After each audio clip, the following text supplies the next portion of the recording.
여러분 한 주 동안 안녕하셨어요? 예. 자, 이번 주에는 우리가 할리우드 이외의 영화사를 알아보는 두 번째 시간입니다. 저번 주에는 소련과 독일의 영화에 대해서 알아봤죠. 이번 주에는 이태리와 프랑스 영화에 대해서 알아보고 비할리우드 영화사를 이제 마치도록 하겠습니다. 그래서 먼저 이태리 네오리얼리즘의 영화에 대해서 알아보도록 하겠습니다. 먼저 이태리 네오리얼리즘의 역사적 정치적 배경에 대해서 알아볼게요. 이태리 네오리얼리즘 영화라는 거는 한마디로 2차 대전 때를 이제 전후해서 일어났던 어떤 영화 운동이고요. 이제 중요한 거는 리얼리즘이라는 말에서 알 수 있듯이 전쟁을 전후한, 그다음에 파시즘을 배경으로 한 어떤 비참한 현실을 영화가 어떻게 기록할 것인가를 이제 보여주는 영화인데요. 그 배경에서 가장 중요한 거는 여기 나온 것처럼 첫째, 남북 간에 이태리가 좀 길쭉한 장화 모양으로 생겼잖아요. 당시에 남쪽은 농업 중심의 아주 가난한 현실을 보여줬고, 북쪽은 공업 중심의 그래도 좀 잘 살던 곳이었어요. 그래서 남과 북의 경제가 아주 그 차이가 심했다는 거죠. 그리고 또 토지는 몇몇 소수의 그 지주계급이 토지를 독점하고 있었고요. 그래서 사회 계급 간에 지주계급과 소장농 계급 간에 또 공업이 발달한 북쪽에 그 일부 그 뭐라 해야 되나 그 공장 이런 거를 소유한 또 부르주아 계급과 또 많은 노동자 계급의 그 계급 갈등이 심했고 이런 현실이 있었고요.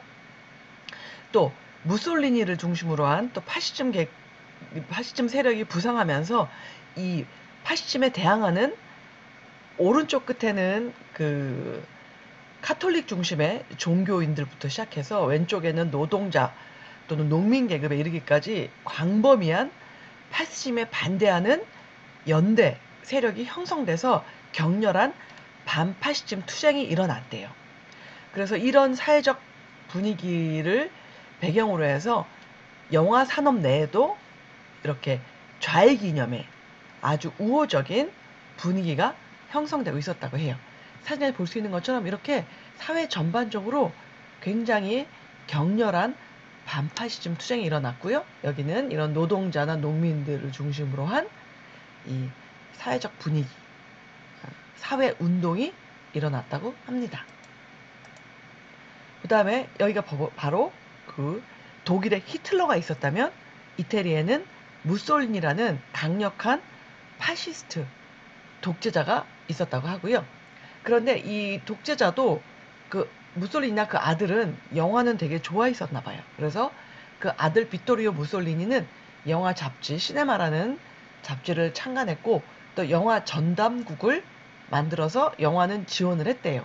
그래서 30년대 후반에 스튜디오나 장비를 갖춘 영화 산업을 지원하는 시스템을 갖췄고요.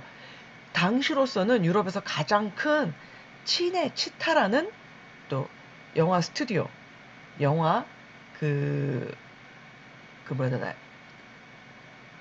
산업을 지원하는 그 큰 영화 그 스튜디오를 설립했다고 합니다.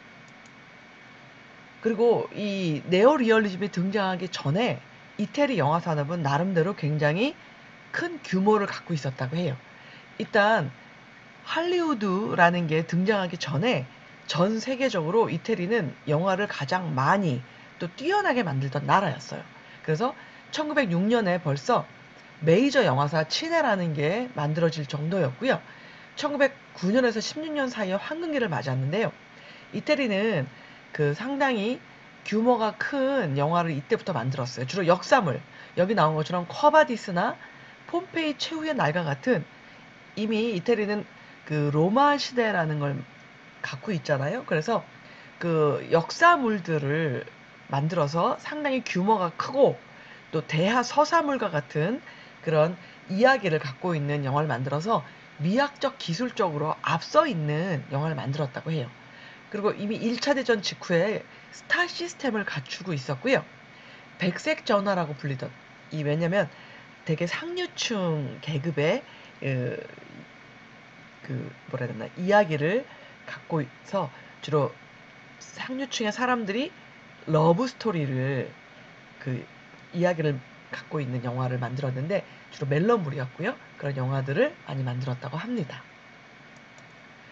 그리고 또 무솔리니 정부는 치네 피타루가라는 영화사를 만들어서 그 영화 산업에 개입을 했는데, 여기 보면은 치네 피타루가사가 만들었던 그 멜로드라마 영화를 보여주고 있고요. 또 베니스 영화제를 시작했는데, 베니스 영화제는 지금도 세계 3대 영화제 중에 하나지만 세계 영화사에서 가장 빨리, 가장 먼저 만들어진 영화제였어요. 지금까지 이어지고 있고요. 또 파시스트 통치를 했던 기관의 토키 영화, 즉 유성 영화를 가장 먼저 개발하기도 했습니다. 그 다음에 이태리 네오리얼리즘 영화의 특징을 먼저 말씀드리자면, 말씀드렸듯이 파시스트가 먼저 등장했고 독일의 히틀러와 함께 2차 세계대전을 일으키게 돼요. 그래서 전 세계적으로 가장 많은 희생자를 낳았던 전쟁을 일으켰는데요. 물론 전쟁에 패배를 하죠. 그래서 많은 파괴와 살육을 낳게 되는데, 이 파시즘의 시대와 또 2차 대전 시기에 많은 비극과 희생을 낳았던 이 시기에 영화인들이 가만히 있을 수 없던 거죠. 그래서 파시즘에 반대하고 전쟁의 피해를 고발하고 비판하는 영화를 만들게 되는데요. 그래서 다른 말로 하면 이 엄청난 비극을 낳았던 전쟁에 대한 도덕적, 미학적 반응으로서 영화의 역할을 다하게 되는 거죠. 그래서 두 가지 의미를 갖는데, 하나는 영화 운동, 전쟁을 비판하는 것이자, 또 이 전쟁을 맞서서 영화가 어떤 역할을 할 것이냐 했을 때 전쟁을 있는 그대로 기록하면서 이 전쟁에 대해서 그 참상을 기록하고, 또 전쟁의 피해를 그 기록하면서 전쟁은 있어서는 안 될 일이라는 것을 고발하는 역할을 하게 되는 거죠. 그래서 두 가지 의미를 다 갖는 게 네오리얼리즘이었다는 거고요.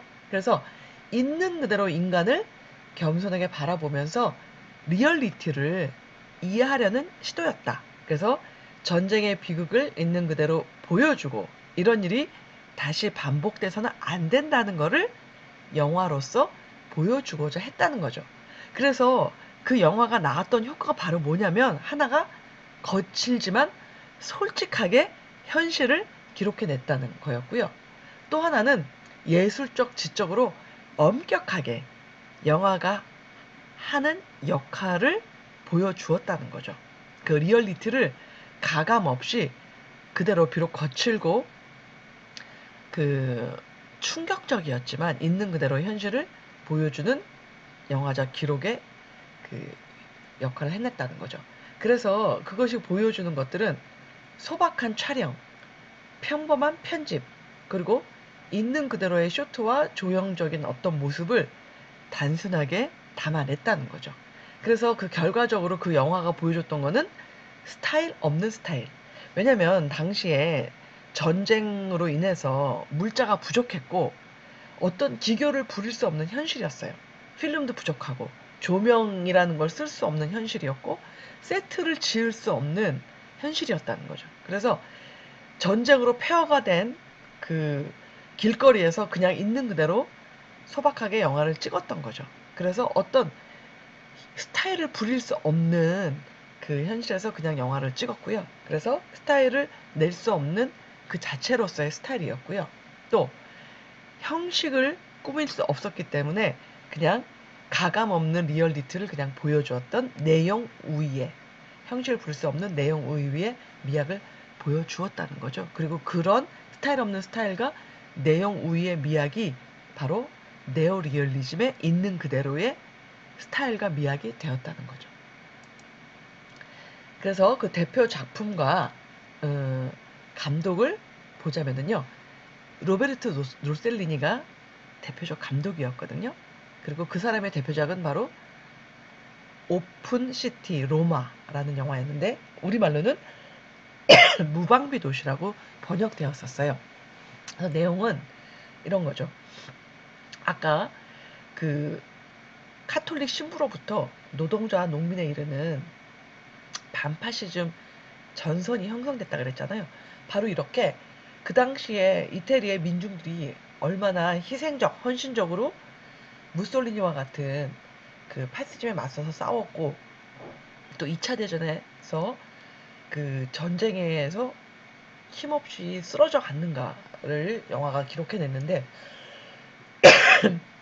그 2차 대전의 비극성을 그려내는 거죠. 그래서 심지어 어린아이들조차도 그 신부들을 돕는다든지, 또 레지스탕스, 자기들 목숨을 내걸고 파시즘에 맞서 싸웠던 그 사람들을 뒤에서 도왔다는 거를 영화는 기록하고 있죠. 그래서 예를 들면 카톨릭의 신부들은 그 레지스탕스들을 몰래 숨겨 두었다든지, 또 레지스탕스들은 목숨을 걸고 그 파시스트에 맞서 싸웠고, 또 어린 아이들은 몰래 무기를 숨겨둔다든가 이런 역할을, 하여튼 모든 민중들이 반파시즘 전선에 자기 나름의 역할을 하면서 목숨을 걸고 싸웠다는 거를 보여주는데, 이런 와중에 또 일부 사람들은 비겁하게 독일군이나 이태리 그 파시스트들한테 부역을 했다. 우리도 옛날에 보면 일제시대에 일부 사람들은 일본에 부역을 하면서 민족을 배신했다. 이런 것들 있잖아요. 우리나라 최근에 암살, 밀정 이런 영화들 보면 그런 일본에 친일했다든지 부역했다는 사람 나오잖아요. 여기도 똑같았던 거예요. 그런 독일군이나 이태리 파시즘에 부역했던 사람들이 있고, 대다수의 민중들은 거기에 맞서 싸우고, 그런 현실을 보여줬던 거죠. 또 파이자, 전하의 저편 같은 영화들은 그런 파시즘 군대에 맞서서 연합군이 그 남쪽에서부터 북쪽으로 쭉 밀고 올라가면서 싸웠는데, 그 파시즘에 맞서 싸웠던 연합군의 그 진격을 카메라가 따라가면서 쭉 같이 올라가거든요. 그래서 마치 극영화인데 다큐멘터리처럼 그 전선을 따라서 쭉 올라가는 그 싸움을 보여주거든요. 그 전선을 따라가면서 그걸 보여주고요. 독일 영녀는 한 소년의 죽음을 통해서 전쟁의 비극을 보여줘요. 여기 소년이 나오는데, 일단 전쟁의 참상, 한 가정이 있는데 아버지는 병들어 누워 있어요. 그래서 가장이 누워 있으니까 먹고 살릴 일이 막막한 거죠. 그래서 어린 아들은 학교를 못 가고 길거리에서 뭐 감자를 훔쳐온다든지, 또 누나인 젊은 딸은 독일군한테 몸을 팔고 있어요. 근데 어린아들이 길거리 쏘다니면서 감자 훔쳐고 이러는데 자기 옛날 선생님을 만나요. 근데 선생님은 이상한 사상에 빠져 있는 거죠. 초인 사상에. 그래서 도움이 안 되는 사람은 죽어야 마땅하다, 이런 사상을 애한테 불어넣어요. 그러다 보니까 어린아이가 보니까 병들어 누워있는 아빠 같은 사람은 쓸모가 없는 인간이야. 그래서 그런 선생의 사상에 영향을 받아서 아빠같이 병들어 누워있어서 가족한테 도움이 안 되는 사람은 죽어야 마땅하다는 생각을 갖게 돼서 아빠한테 독약을 타서 독살을 하게 돼요. 그래서 아빠를 죽이게 되죠. 그러다 보니까 아빠를 죽였다는 죄책감에 견딜 수 없어, 어린아이가. 그래서 결국은 이 폐허가 된 높은 건물에 올라가서 스스로 자살을 하는 그런 비극적인 이야기를 그리게 되는 영화의 내용입니다. 그래서 이런 전쟁 3부작이라고 불리는 영화를 만들게 되죠. 자, 다음은 또 이태리 네올리즘의 대표 감독이 비토리아 데시카입니다. 비토리아 데시카는 주로 어린아이들이 주인공인 영화를 많이 만들었습니다. 그래서 이렇게 역시 3부작인데 아이들이 우리를 보고 있다, 구두 닦기, 자전거 도둑과 같은 3부작인데요. 대표작은 이 자전거 도둑입니다. 여기 포스터에 볼 수 있는 것처럼 아버지와 아들이 하루 종일 잃어버린 자전거를 찾으러 로마 시내를 쏘다니는 내용이에요. 즉 역시 가난한 가정인데 아버지가 실직해서 거의 굶을 지경인데 아버지가 어렵게 일자리를 얻게 돼요. 바로 뭐냐면 자전거 타고 다니면서 할리우드 영화에 벽보를 붙이는 일이에요. 그래서 아주 기뻐하는데 일을 한 첫날 자전거를 잃어버리게 돼요. 누군가 훔쳐가는 거죠. 그래서 애타게 이 부자가 자전거를 찾으러 다니는데 자전거를 훔친 걸로 짐작되는 젊은이를 발견하고 자전거를 되찾으려 하지만 이미 자전거는 없어져 있는 상태고, 그래서 자전거를 못 되찾게 되고 하루 종일 쏘다니면서 자전거를 찾지만 결국은 못 찾게 되니까 절박한 아버지가 나중에는 남의 자전거를 훔치게 되고 결국은 도둑으로 몰려서 어, 이제 안타까운 결말을 맞이하는 그런 내용입니다. 그래서 이 영화의 거의 대부분은 이 부자가 안타깝게 잃어버린 자전거를 찾아다니는 그런 하루의 일과를 보여주는 내용이죠. 네. 그래서 이런 이태리 리얼리즘은 그냥 현실에, 비참한 현실에 밀착해서 카메라가 그 현실을 그대로 가감 없이 비춰주는 내용인데요. 중요한 거는 이런 식의 그 리얼리티를 카메라가 그냥 기록하는 이런 영화가 이후에 많은 나라의 영화에 영향을 미쳐서 제3세계, 심지어 한국의 영화에까지 영향을 미쳐서 우리나라 최고 영화로 꼽히는 60년대 영화 오발탄과 같은 영화에도 영향을 미쳐서 이후에 전 세계 영화에 큰 영향을 미쳤다는 그런 영화사적으로 큰 의미를 갖는 영화사조라고 할 수 있습니다. 네. 마지막으로 루키노 비스콘티의 강박관념, 흔들리는 대지와 같은 영화도 이태리 네오리얼리즘의 대표작이라고 할 수 있습니다. 자, 그럼 마지막으로 프랑스 누벨바그 영화를 살펴볼까요? 프랑스 누벨바그는 60년대 등장하는 프랑스 영화인데요. 이때 당시에 2차 대전 끝나고 프랑스에는 경제가 급속도로 발전하고요. 알제리에서는 식민지였던 프랑스 알제리에서는 이제 독립 전쟁이 일어나고 당시에 그 드골 대통령이 등장해서 전쟁의 영웅이자 또 프랑스의 경제 기적을 이끄는 대통령으로 유명하고요. 또 60년대는 성해방 젊은이들 중심으로 일어나고 락큰롤 음악, 새로운 패션, 여기 보면은 히피가 이렇게 굉장히 특징적인 패션을 선보이게 되고요. 또 2차 대전 이후에 미국 영화가 엄청 인기를 끌게 되면서 젊은이들을 매혹시키게 되죠. 동시에 미국 영화가 너무나 인기를 끌면서 한편으로 매혹되지만 프랑스 영화 시장을 지배하게 되면서 또 그 인기에 대해서 경계를 하는 시선도 동시에 등장하게 되죠. 그리고 50년대 말에 TV가 모든 가정에 보급되면서 역시 미국과 똑같이 TV와 등장한 TV와 경쟁하게 되면서 영화가 점점 선정적으로 되고 또 청년 문화가 등장해서 그 새로운 관객을 겨냥해서 영화도 점점 야해지고 폭력이 강화되면서 변화하게 되죠. 또 하나 그 프랑스의 특징 중에 하나가 영화가 프랑스 영화는 예술적으로 뛰어난 평가를 받는데 그 영화들이 너무 낡았고 너무 예술적인 척한다 하면서 그 영화들을 비판하는 젊은이들이 등장하면서 새로운 영화를 지향하게 되고요. 또 예술 영화나 시네클럽, 또 깐느 영화제 이런 것들이 또 새로운 영화를 지향하는 흐름을 만들어내겠죠. 여기 나온 안개 낀 부두나 마양 같은 영화가 여기 보면 전통의 질이라고 평가됐던 그전에 예술 영화라고 불리던 영화들이었고요. 이 영화들과 맞서서 새로운 영화를 추구하는 젊은이들이 등장하게 되는데 그게 바로 누벨바그죠. 그래서 여기 나온 프랑스 트리포 같은 감독이 바로 뒤에 나오는 누벨바그의 대표적 감독들이거든요. 그 사람들이 바로 그 새로운 영화를 지향하면서 말 그대로 누벨바그를 이끌게 됩니다. 그 중에 중요한 게 작가론이고요. 영화 장르에 대한 새로운 자의식, 또 실존주의 철학의 영향을 받아서 기존의 프랑스 영화와는 다른 영화를 이끌게 됩니다. 이 사람들이 영향을 받은 감독들이 바로 막스 오필스, 자크 베커, 로베르 브레송, 잉그마르 베리만 같은 감독들입니다. 이 사람들이 만든 게 바로 막스 오필스의 미지의 여인으로부터 온 편지, 또 로베르 브로송의 무셰트 같은 영화들이고 이런 영화들의 영향을 받은 감독들이 누벨바그 영화를 이끌게 되죠. 여기에 영향을 미친 게 바로 알렉산드로 아스트릭의 카메라 만년필소래요. 이게 바로 뭐냐면 이 사람들은 바로 작가들이 만년필로 글을 쓴다면 감독은 이제 카메라로 글을 쓴다는 뜻입니다. 그래서 작가처럼 이제 감독은 카메라로 글을 쓰는 것처럼 자기의 개성이 담긴 영화를 만들어야 된다라는 뜻이고요. 앙리 랑글로아가 시네마테크 프랑세즈를 만드는데요. 즉 여기는 예술 영화, 작가 영화를 틀던 곳이에요.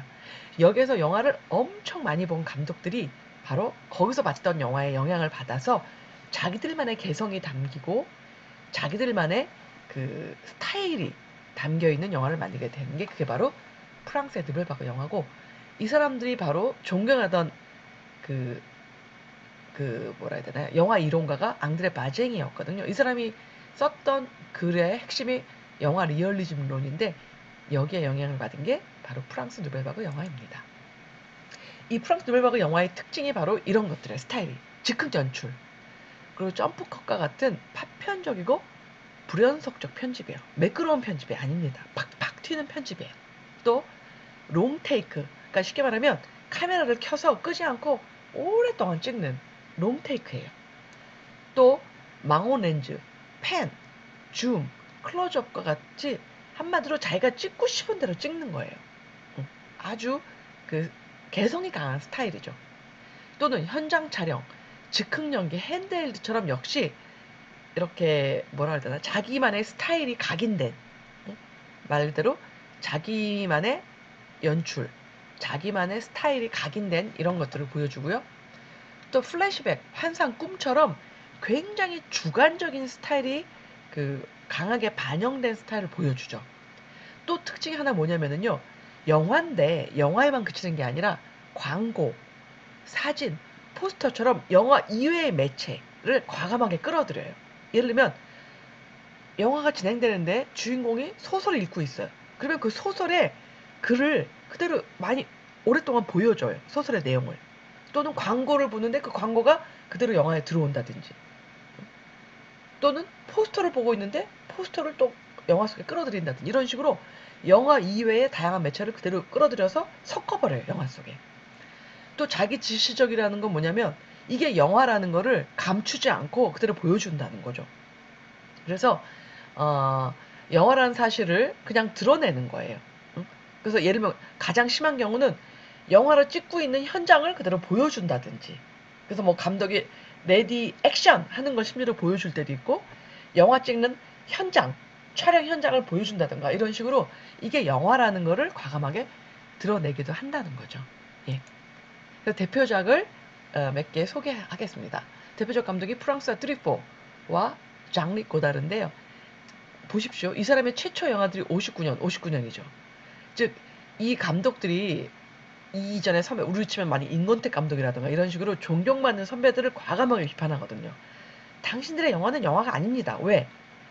그 사람들의 영화의 공통점은 이미 유명한 원작 소설이 있었어요. 그 원작 소설을 갖고 시나리오로 각색해서 영화를 만들었어요. 이 사람들 비판했어요. 제대로 된 영화는 원작 소설을 갖고 영화를 만드는 게 아니라 자기가 시나리오를 직접 써야 합니다. 이렇게 비판하는 거예요. 그래서 원작 소설로 만든 영화는 영화가 아니에요 하면서 비판했더니 그 거장 감독들이 화가 난 거죠. 이 사람은 엄청 젊은 20대 영화 광들이었고 너희들이 영화를 알아? 그러면서 그렇게 잘났으면 너희 영화를 만들어봐 했던 거예요. 그래서 이 사람들이 알았어 우리가 영화를 만들어 볼게 하고 59년에 동시에 영화를 만들어서 소개해요. 그래서 센세이션이 일어나는 거죠. 진짜 너무너무 새로운 영화를 만드는 거예요. 바로 트리포의 400대임에 여기 나온 것처럼 포스터가 보이죠. 장리 꼬달의 니모테라라 만들었는데 너무너무 새로운 영화 만들어진 거예요. 그래서 바로 이 누벨바그라는 뜻은 프랑스어고 영어로 하면 뉴 웨이브예요. 즉 새로운 흐름의 영화가 나온 거예요. 그래서 사람들이 깜짝 놀란 거예요. 야 진짜 듣도 보도 못한 새로운 영화가 나타났다. 그래서 그래 인정해 줄게. 너희들의 영화는 새로운 영화다. 뉴 웨이브 즉 누벨바그다 인정해 준 거죠. 그래서 400대의 매와 니모토르 헤라가 진짜 뭔가 새로운 흐름의 첫 번째 영화가 된 거죠. 그 뒤에도 이 사람들은 피아니스트를 쏴라, 주렌지 또는 여잔 여자다, 미브르사비, 경멸, 미치광이 빼로 같은 정말 새로운 뭔가를 보여주는 영화를 계속해서 만들어냈던 거죠. 그래서 영화사에서 진짜 새로움이라고 기록되는 흐름을 만들어냈던 거죠. 예. 그래서 여태까지 우리는 그 헐리우드 이외의 지역의 소련, 독일, 이태리, 프랑스에서 진정한 새로움을 보여준 4개의 흐름을 살펴봤고요. 예, 이제 다음 주부터는 영화 언어에 대해서 살펴보도록 하겠습니다.